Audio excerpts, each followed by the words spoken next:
I'm a nosy person. When I used to work at I worked at the Officers Club, when I start there, always have my asking, my nose in a book, in the appointment book. Oh, why are you doing this? Why are you doing that? Always, I've always been like this. I'm nosy. I'm a nosy old lady.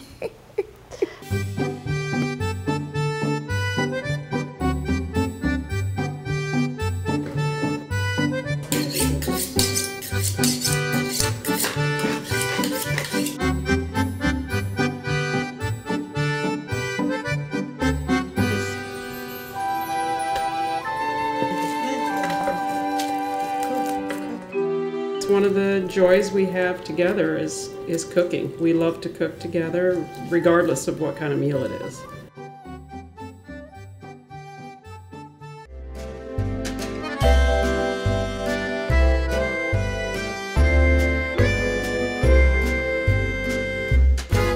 By the following day, shock troops were able to get across the river.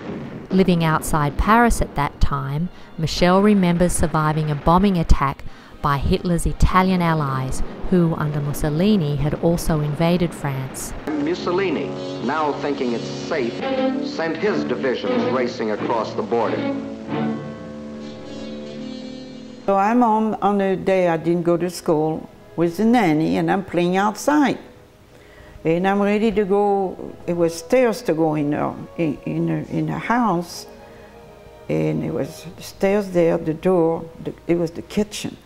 And we had a cupboard like this, not so beautiful.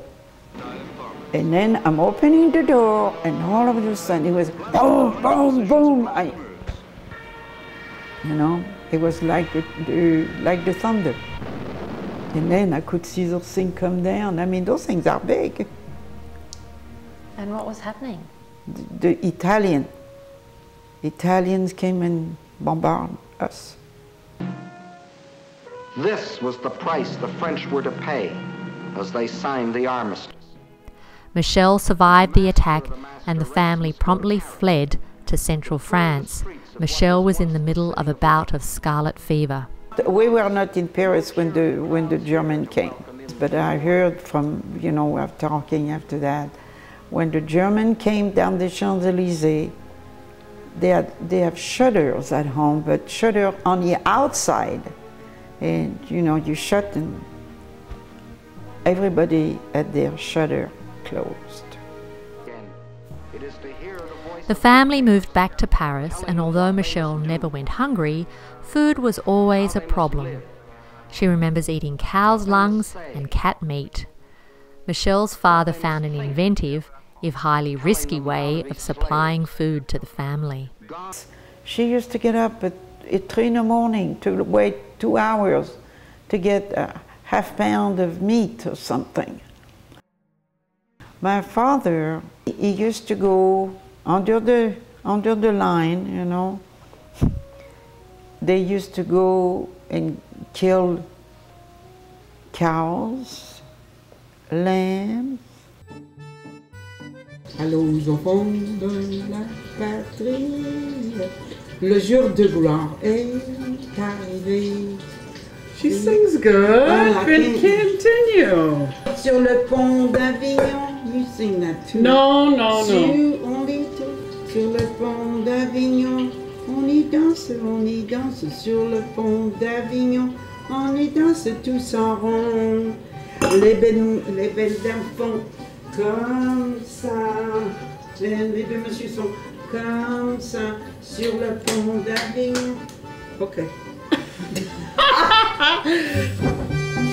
Merci beaucoup.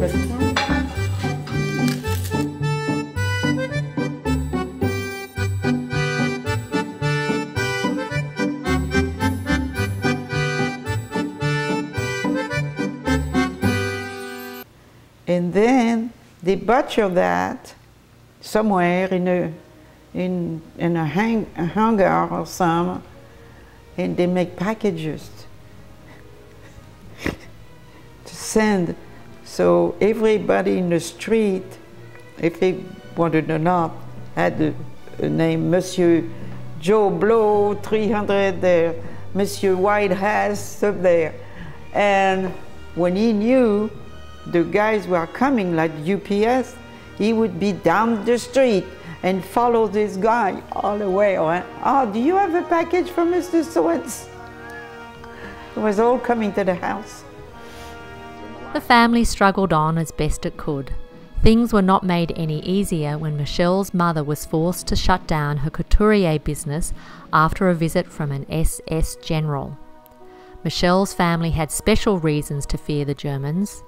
She had a Jewish grandmother, and her father had been an ardent communist. He was very, very involved in the Communist Party. I mean, I remember when I was growing up, you know, they had reunions in the park and this, and that's very, you know. So this is why when the war started, you need to do aside a little bit to make sure he was not seeing too much, you know. He was very active, you know. I remember when we used to go to those picnics and stuff like that. He was active, very active. So he quit everything. We burned everything. I remember that. The German come with all this uniform he had on the corner, you know, the corner when you put your, he had SS here. And Mom didn't say anything, or she find the way to say, oh, I'm so sorry, I can't, I'm so busy. She closed the door, and she say, we were talking, I remember her telling my father, I will never work for the Germans. The war would end, but Michelle was not in Paris for its liberation by the Americans. She does remember the return of General Charles de Gaulle. After I got back, after everything was settled down, and General de Gaulle coming down the Champs-Élysées. Yeah, it was pretty scary, let me tell you. And you know something, I always say, if I survive World War II, I can survive anything. I can do anything. And that has been my, you know, my motto for many years. You know, you've always complained when we were growing up about the butter. Yeah, being until I found real cream. Until I find a place to get French butter. Yeah, it tastes different, really. Even Samantha said when we were in Europe, the butter tastes different.